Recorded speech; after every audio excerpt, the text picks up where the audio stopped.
आघात प्रेमाचा. लेखिका प्रिया उंबरकर. वाचक स्वर सिद्धी गायकर.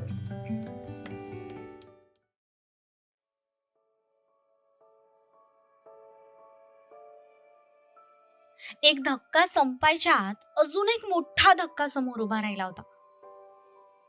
विश्वास, फसवणूक आणि अचानक बदललेलं नातं. सगळं काही एका क्षणात उलटलं होतं. ती प्रश्नात अडकली होती. पुढे काय होणार होतं? कारण आता सुरू होणार होता सगळं काही बदलून टाकणारा नवा खेळ.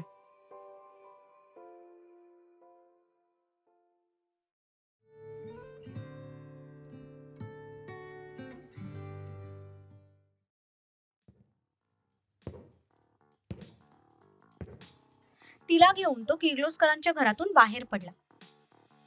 तिला दोन्ही हातांवर तो उचलून चालत होता आणि ती त्याच्या गळ्यात हात गुंफून एक टक त्याच्या चेहऱ्याकडे बघत होती. तो तिला घेऊन बाहेर आला, पण बाहेर येताच तिचे डोळे पुन्हा आश्चर्याने मोठे झाले. आजूबाजूला काही माणसं कळवळत खाली पडली होती. यांना काय झालं? काय नाही, माझ्यावर हात उचलायला आले होते, पण आता याच हाताने जेवण करायच्या सुद्धा लायकीचे राहिले नाहीयेत. काय? इतक्या सगळ्या लोकांना तुम्ही एकट्याने मारलं? नाही, अशा स्टंटसाठी मी एक बॉडी डबल ठेवलाय. हा? काही नाही. मग पोलिसांनी यांना पाहिलं नाहीये का? पाहिलं असेल. मग याबद्दल ते काहीच कसं काही बोलले नाही? पोलीस ते आहेत की तू? ते आहेत. मग त्यांचं ते बघून घेतील. तू कशाला माझ्या डोक्याचा भुगा करतेस? आधीच इतकी जड आहेस की दम लागलाय मला. मी सांगितलं होतं का तुम्हाला मला उचलायला? आधी हिरो सारखी शायनिंग मारायला जायची आणि मग असं हे तोंडावर पडायचं. बाय द वे, ते खोटे पेपर्स बनवायला आणि पोलिसांना इथे आणायला तुम्ही किती पैसे मोजले? तुला खरंच असं वाटतंय की या सगळ्यासाठी मी पैसे दिले असतील? हो, मग खोटे पेपर्स बनवायला पैसे तर द्यावेच लागतात ना. आणि मी तर कुठल्याही मॅरेज सर्टिफिकेटवर सही केले नाहीये. पण काही म्हणा, तुमची आयडिया मस्त होती. युवराजला एकाच खेळात चेकमेट केलं तुम्ही. आय नो तो माझा भाऊ आहे, पण आज त्याला हरलेलं बघताना मला एक वेगळाच सुकून मिळाला. तसं त्याने एक दीर्घ श्वास घेतला, कारण आता तिला खरं सांगायची वेळ आली होती. तो तिला घेऊन गाडीपर्यंत आला. त्याने अलगद तिला खाली उतरवलं. गाडीचा दरवाजा ओपन करून त्यातून पाण्याची बॉटल बाहेर काढली.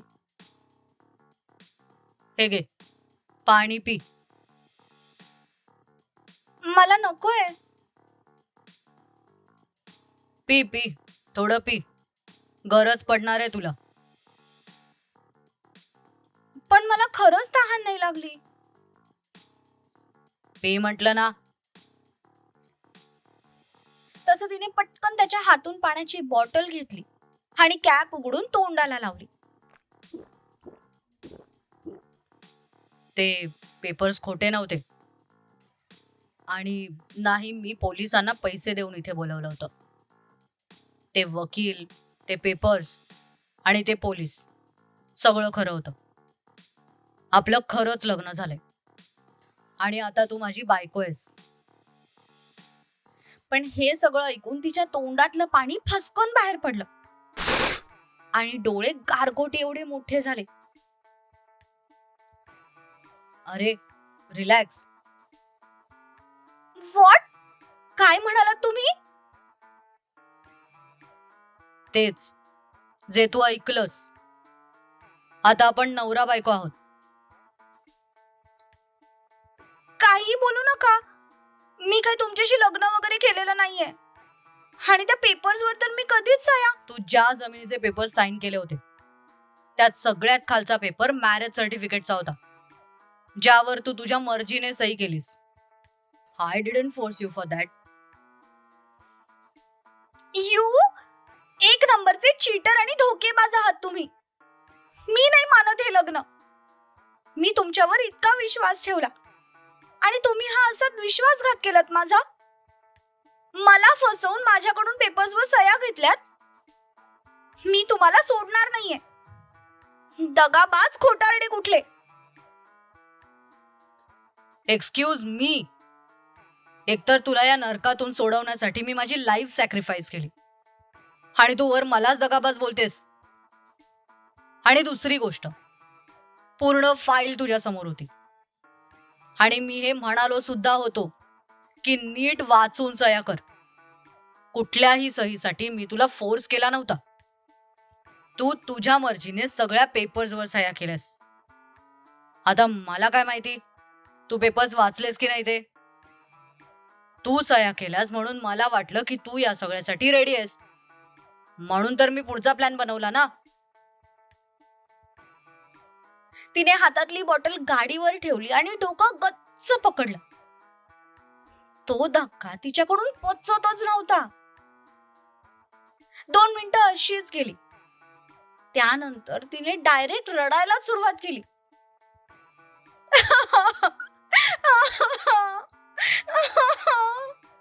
हे what are you doing? Why are you crying? मी नाही मानत हे लग्न. आणि हे सगळं माझ्या बरोबरच का होतं.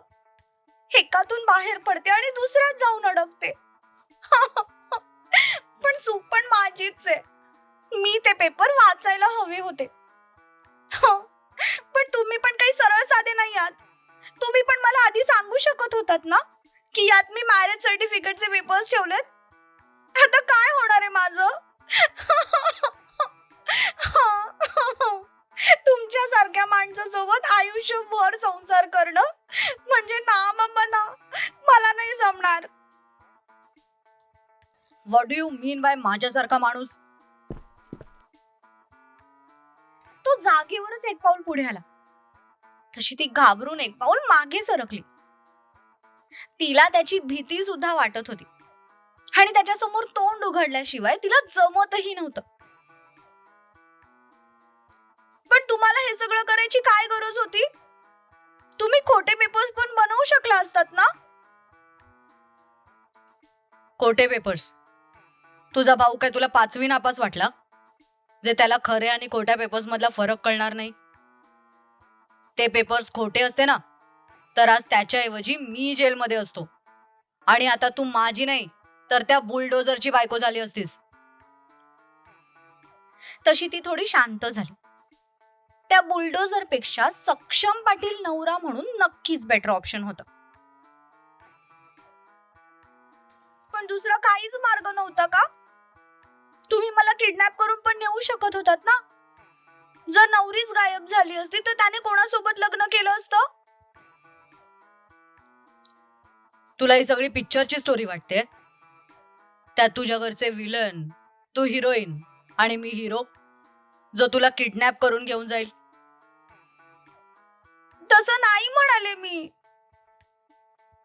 तसं नाही तर मग कसं? हा खरं तर माझा बॅकअप प्लॅन होता. जर हे इतक्या लवकर उघडकीस आलं नसतं ना, तर मला हे सगळं करायची गरज पण पडली नसती. पण काय आहे ना, आपल्याला प्रत्येक वेळी माती खायची सवय लागली ना. आय नो, तू मला जमीन विकलीस हे तुझ्या घरी तुझ्याच कडून कळालं असणार आहे, कारण आपल्या दोघांव्यतिरिक्त ही गोष्ट तिसऱ्याला माहीतच नव्हती. सॉरी, दोघं नाही, तिघं. त्या रूपाला पण माहिती होतं, बट आय डोंट थिंक की ती तुझ्या इतकी मूर्ख आहे. तशी मात्र तिने नजर खाली केली. चूक खरंच तिची होती. तिच्याच निष्काळजीपणामुळे तिच्यावर हा प्रसंग ओढावला होता. या लग्नाव्यतिरिक्त तुला वाचवण्याचा माझ्याकडे दुसरा कोणताही पर्याय शिल्लक राहिला नव्हता. त्याला 2 कारण आहेत. पहिलं म्हणजे जर तुझं लग्न झालेलं आहे तर तुझा भाऊ तुझं दुसरं लग्न लावू शकत नव्हता. आणि दुसरं, त्या जमिनीवर पण तो आता कुठलाही अधिकार गाजवू शकत नाही, कारण तुझ्यानंतर ती जमीन तुझ्या नवऱ्याच्या नावावर ट्रान्सफर होणार होती, म्हणजे माझ्या. असं समज की मी एका दगडात 2 पक्षी मारलेत. जमीन पण मला मिळाली आणि तुझी यातून सुटका पण झाली. कसली सुटका? तुम्ही आगीतून उचलून फुफाट्यात टाकलत मला. एनिवेज, गाडीत बस. राहिलेली आर्ग्युमेंट आपण नंतर करू. आता कुठे घेऊन जाताय तुम्ही मला?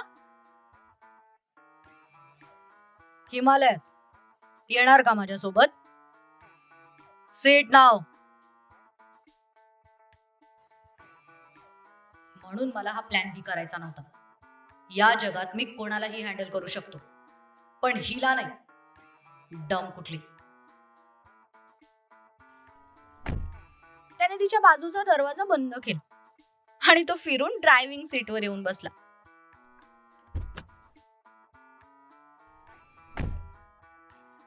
आत बसताच त्याने सीट बेल्ट लावला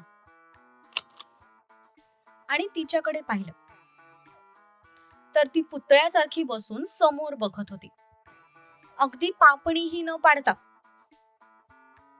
एक सुस्कारा सोडत त्याने गाडी स्टार्ट केली आणि तो तिथून जायला निघाला. अगदी 5च मिनिटं पुढे गेला असेल तितक्यात त्याचा फोन वाजला. त्याने एकाच हाताने खिशातला फोन काढून पाहिला. स्क्रीनवर बाबा नाव बघून त्याने लगेच गाडीचा ब्रेक दाबत गाडी बाजूला घेतली.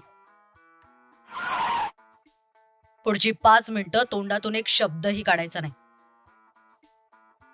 तसं तिने लगेच हाताची घडी घालून तोंडावर बोट ठेवलं. नौटंकी कुठली. तिला कॉम्प्लिमेंट देत त्याने फोन उचलून कानाला लावला. हा बाबा, बोला. कुठे आहेस तू? बाबा, मी तिला सोडवलंय. आता आंबेवाडीच्या फार्म हाऊसवर घेऊन जातोय. तिला तिकडे सोडून तसाच ऑफिसमध्ये येतो. घरच्या लक्ष्मीला फार्म हाऊसवर नाही, घरात आणायचं असतं. सुनबाईला घरी घेऊन ये. मी पण घरीच जायला निघालोय. बाबा, तुम्हाला कसं? विसरू नकोस, मी बाप आहे तुझा. बाकी सगळं घरी आल्यावर बोलू. तिला घेऊन ये घरी. सत्यजितने फोन डायरेक्ट कट करून टाकला. फोन कट झाल्यानंतर सक्षमने 2 मिनिटं डोक्याला हात लावला.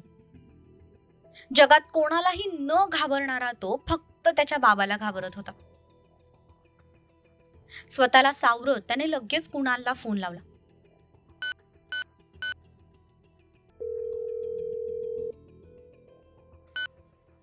हॅलो कुणाल, आपण जो प्लॅन केला होता त्याबद्दल तू बाबांना काही सांगितलं होतंस का?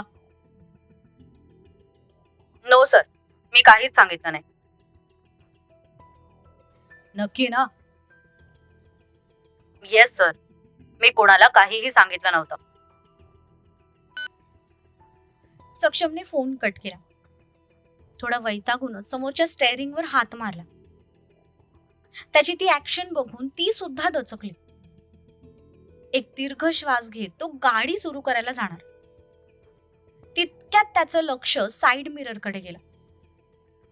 त्याच्याच गाडीच्या मागे एक गाडी उभी होती. त्याने नीट निरखून त्या गाडीकडे पाहिलं तर त्याला त्यात 2 व्यक्ती बसलेल्या दिसल्या. त्याने नीट नजर रोखून पाहिल्यावर त्याला त्या व्यक्तींची ओळख पटली. तसा सगळा प्रकार त्याच्या लक्षात आला. सक्षम, तू कसा काय विसरू शकतोस?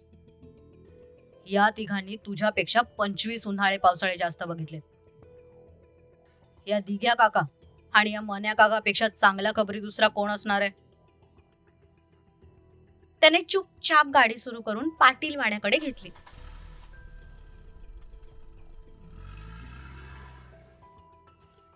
अहो, सांगा ना, तुम्ही मला कुठे घेऊन जाताय? लग्न केलंय ना मी तुझ्याशी, मग आता आपला गृहप्रवेश होणार आणि आता तुझ्यासोबत माझी पण चांगलीच आरती होणार. त्याने तिला सार्कॅस्टिकली उत्तर देत गाडीचा स्पीड वाढवला.